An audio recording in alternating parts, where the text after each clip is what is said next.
જય દ્વારકાધીશ. જય દ્વારકા. અમૃત પુષ્પ કેન્દ્ર ચલાલા. અમૃત પુષ્પના સેવનથી ખૂબ સરસ રિઝલ્ટ આવ્યું છે. ભાઈ આવ્યા છે, એમની સાથે વાતચીત કરીએ. ભાઈ, કયું ગામ નાનો પાયર, બોટાદ તાલુકો. અને તમારું આખું નામ જણાવો. મેણિયા મુન્નાભાઈ મગનભાઈ. હવે આપ અમૃત પુષ્પ કોના માટે અને શું તકલીફ માટે લઈ ગયા હતા ભાઈ? આ અમૃત પુષ્પક મારા બા માટે લઈ દઉં છું. એમને પગનો દુખાવો હતો. પગનો દુખાવો કેટલા વર્ષ જૂનો હતો અને કેવી તકલીફો હતી? કઈ રીતે 500 તકલીફ? વર્ષ તો શું તકલીફો હતી દુખાવાની? હાલવામાં તબલ પડતી, પગ બે તો લાંબો રાખવો પડતો. પગ સીધો રાખીને બેસવું પડતું. પરોઠી વાળીને બેસવું હોય તો એ શક્યતા હતી નહીં. આ તકલીફો કેટલા વર્ષ જૂની હતી? વધારે 3-4 વર્ષ. 3 વર્ષથી જમવા બેસે તો પણ પગ લાંબો કરીને જ બેસવું પડે, આ પરિસ્થિતિ હતી. બરાબર.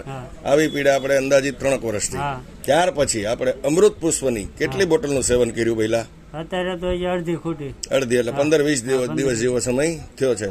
15 થી 20 દિવસની અંદર અમૃત પુષ્પનું સેવન કર્યા પછી જે એની તકલીફો હતી એમાં શું ફાયદા થયા ભાઈ? પગ આમ ભેગો થવા મળ્યો. બરાબર. હાલવા ચાલવામાં એમ હાલી પેલા કેટલું ચાલી શકતા હતા? પહેલા થોડું બીજા ઘરે જવું હોય તો અત્યારે હાલની પરિસ્થિતિ ઘણી સારી કહેવાય. એટલે કેટલું ચાલી શકે? 50% જેવું સારું થઈ. 50% જેવું રિઝલ્ટ છે. બરાબર. તો તમારો ફોન નંબર જણાવો ભગવાન. મારો મોબાઈલ નંબર છે 9824654345. હજી એકવાર ફરીથી ધીમેકથી બોલી જાઓ. 9824654345. હવે આવી તકલીફ વાળા કોઈ લોકો તમારી આગળ અમૃત પુષ્પ વિશેની જાણકારી માંગે તો પ્રેમથી અમૃત પુષ્પની જાણકારી આપજો. જય દ્વારકાધીશ. જય દ્વારકા. જય ગુરુ મહારાજ. જય ગુરુ. જય દાન મહારાજ. જય દાન. જય સિયારામ. જય શ્રી